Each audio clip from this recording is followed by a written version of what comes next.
Hey guys, স্বাগতম জানাইছো দৰঙীয়া ছোৱালী হিয়া।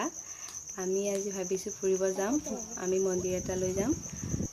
মন্দিৰটোৰ নাম হৈছে পস্কিয়া মন্দিৰ। তাত এটা ধুনীয়া ডাঙৰ পুখুৰী আছে, তাক দেখাবলৈ চেষ্টা কৰিম। চাই থাকক ভিডিঅ'টো।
মন্দিৰৰ চৌহদ